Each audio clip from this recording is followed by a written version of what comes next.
The morning the river whispered. Zainab did not know her life was about to split into two parts, before and after.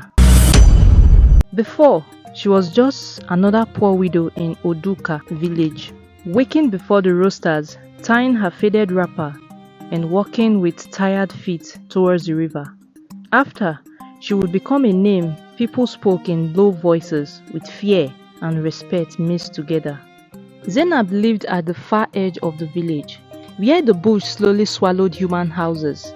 Her haunt leaned slightly to one side, as if even the mud walls were tired of standing.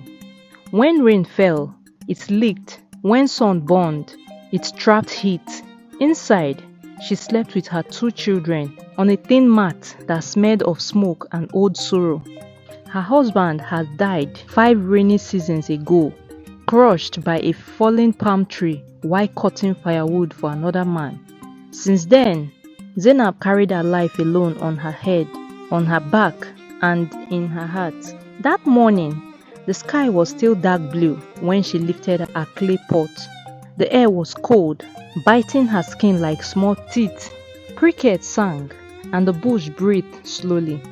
She liked going early because hunger does not wait. Her children would wake up soon, crying for pap, and pap does not cook itself.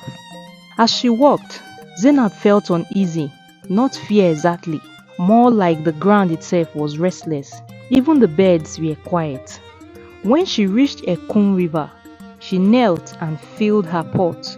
The water was calm, smooth like oil, but as she stood up, she heard something, not an animal, not the wind, a soft cry. It came again, weak and broken, like someone crying inside their chest. Zainab froze. Stories rushed into her mind. Spirits, water husbands and wives, forest demons. Her legs told her to run, but her heart told her to listen. She set the pot down and followed the sound. Behind a thick iroko tree, she saw her. A woman tied like an animal. Her hair was long and wet, her skin shining like morning light on water. Her hands were tied so tight that blood had dried around her wrists. Her belly was big, heavy with life, and where legs should be, there was a silver tail, dull with dust and pain. The woman lifted her shaking hand. "Please," she whispered, tears falling. "They will kill me and my child." Zainab's breath left her body. Zainab stepped back, her heart beating so loud. Her mouth opened, but no sound came out. She had heard stories since childhood, how river beings steal children, how they drag greedy men underwater. Elders warned them never to answer strange voices near rivers. Yet this one was crying, not singing, not laughing, crying like a real human mother. Before Zainab could think clearly, rough male voices drifted through the bush. "You tied her well?" one man asked. "Yes, she won't escape. Pregnant mermaid brings more money, oh," another replied, laughing. Zainab's stomach twisted. She slowly bent and hid behind a fallen tree, watching through leaves. 3 hunters appeared. Their clothes were dirty, their guns resting casually on their shoulders. These were not men who hunted animals only. These were men who hunted anything that could bring money. "One big man from the city is waiting," another said. "He says her blood alone can make charms that brings wealth." The pregnant mermaid whimpered softly. Zainab pressed her hand over her mouth. Her body shook. If these men saw her, they would not hesitate to silence her. Poor women disappear easily, but when she looked again at the tied mermaid and her swollen belly, her swollen eyes, something hard broke inside her chest. The mermaid met her gaze, their eyes locked. In that moment, Zainab saw herself tied by poverty, haunted by hunger, carrying children she must protect with her own body. The hunters moved away briefly, arguing about something near the riverbank. Zainab crawled forward. "I don't know how," she whispered, "but I will try." Zainab's finger trembled as she touched the rope. It was thick, rough, and tight. Her nails dug into it until her fingers burned. She pulled. Nothing. Footsteps returned. Zainab hid again, her heart pounding. "Let's go after the antelope first," one hunter suddenly shouted. They ran off, guns raised. The forest went quiet. Zainab rushed back. She pulled again, the rope loosened slightly. Her hands bled, but she did not stop. With a final desperate tug, the knot gave way. The pregnant mermaid collapsed forward. "I can't walk," she whispered. "Please help me." Zainab looked towards the path home. Zainab lifted the mermaid onto her back. The mermaid was heavy, not just in body, but in meaning. Every step Zainab took felt like she was stepping deeper into something she could not escape. Dry leaves cracked underfoot, sounding louder than thunder in her ears. Each sound felt like a shout calling the hunters back. The mermaid groaned softly, holding her belly. "I am Yemisi," she whispered. "Please, don't leave me." "I won't," Zainab replied, though her legs shook. They moved slowly, hidden when they heard voices, stopping when Zainab's breath failed her. Sweat soaked her wrapper. Her neck burnt. Her arms felt like they would tear apart. Several times, Zainab almost dropped her. Each time, she remembered her children's faces. They reached her hut just before the sun rose fully. Zainab pushed the door open quietly. Her children were sleeping, coiled like small kittens. Relief washed over her. She laid Yemisi, the mermaid, on the mat. Only then did she truly look at her. Bruises marked her arms. Her tail was crushed and dry. Her breathing was uneven. Zainab wet water, cleaned her wounds and rubbed her back gently, just like women did for each other during childbirth in their village. "Why were you on land?" Zainab asked softly. Yemisi turned her face away. "Some truths are dangerous," she said. Before Zainab could ask more, footsteps approached. Zainab's blood ran cold. The door cracked open slightly. A sharp voice followed. "Zainab! Why is your door locked this early?" It was Mama Kudi, the village gossiper. Zainab blocked the doorway with her body, forcing a smile. "I am resting, Jare," she said. Mama Kudi leaned closer, sniffing. "You are hiding something, Abi?" Zainab swallowed. Behind her, Yemisi heard her breath. The door closed at last. Mama Kudi's footstep faded, but Zainab's heart still raised. She turned and froze. Her son, Sadi, stood awake. His eyes were wide. "What is that?" he whispered, pointing. Yemisi covered her face, crying. Zainab knelt and held her son. "She's not evil," she said. "She's a pregnant mermaid. Children understand truth faster than adults." Sadi wiped his tears and nodded. "Okay, mommy, I won't tell," he said. Secrets in Oduka village never slept. They only waited. By afternoon, whispers already moved like smoke between houses. People noticed Zainab did not go to the market. Mama Kudi noticed her fire burnt longer than usual. Even the dogs barked more around her compound, sniffing at something they could not name. Inside the hut, Yemisi's condition worsened. Her breathing became shallow. Her body trembled like leaves in a harmattan wind. Zainab placed wet clothes on her head and spoke soft prayers her grandmother taught her. Old prayers, older than the church bell. Prayers women use when men could not save them.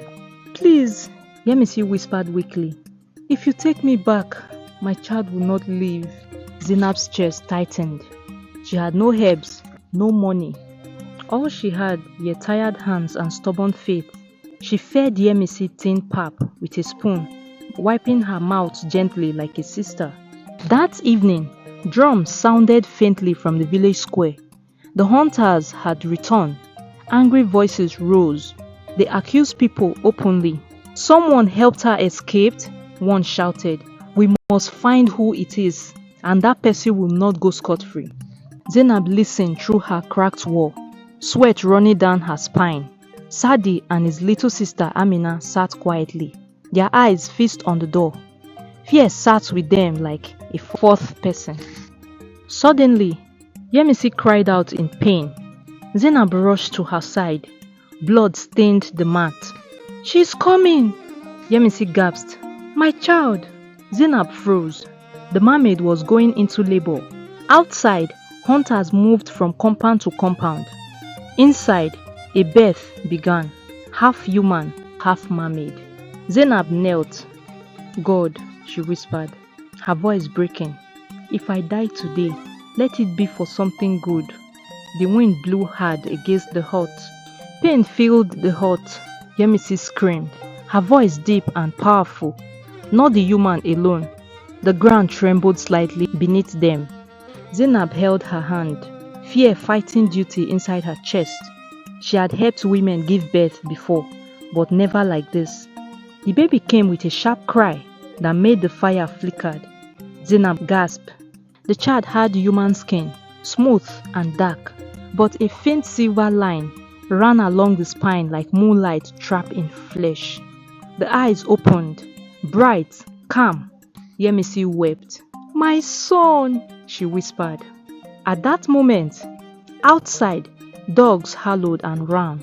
The hunters stopped shouting. Something unseen passed through the village like a shadow. Zainab wrapped the baby carefully. "He is so beautiful," she said softly. Yemisi smiled, weak but full. "You saved 2 lives," she said. "The river will never forget." By dawn, Yemisi's strength returned slowly. Her tail shimmered faintly. "You must take me back now," she said. "They will not stop hunting for me." And they began their journey. They moved under moonlight again. Zainab carried Yemisi. Yemisi carried her child. Every sound made them freeze. Once they hid as hunters passed, drunk and angry. At the river bank, Yemisi touched the water and sighed in relief. Her tail shone brightly now. She turned to Zainab. "Thank you so much," she said. She placed her hand on Zainab's forehead. "Your kindness has opened a door for you. The river will reward you handsomely." Then she slipped into the river. Her child held close. The water swallowed them. 7 nights later, Zainab woke to a strange glow. Outside her hut sat 3 carved bosses, wet as if pulled from water. Inside were gold beads, cowries, coral, and silver. Zainab fell to her knees. She did not shout. She did not dance. She cried. Tears of joy, of course. With time, Zainab sewed them, little by little. She moved carefully. Too much wealth too fast brings death. Still, her children grew strong.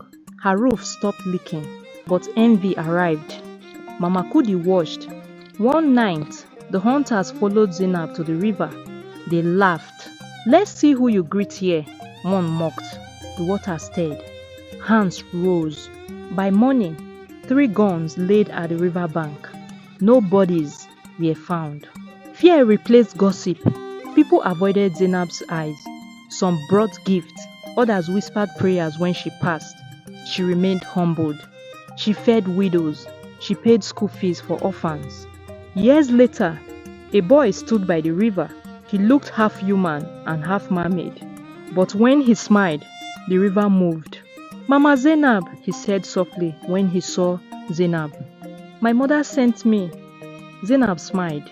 "You did so well. Thank you for your kindness." That night, the river overflowed gently, blessing farms, never flooding homes. Fish filled nets. Crops grew tall.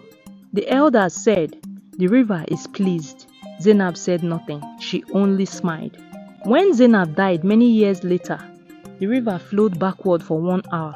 People saw silver ships dancing. Till today, elders advise children, help strangers, feed the hungry. It pays to be kind because there's always rewards for kindness. Thanks for staying with me till the end of the story. Hope you enjoyed the story. If you do, please don't forget to like, share and drop a comment. I would love to hear your thoughts. And also subscribe to this channel. Turn on your bell notification so you get notified when an interesting and educating stories like this drops. See you in the next video.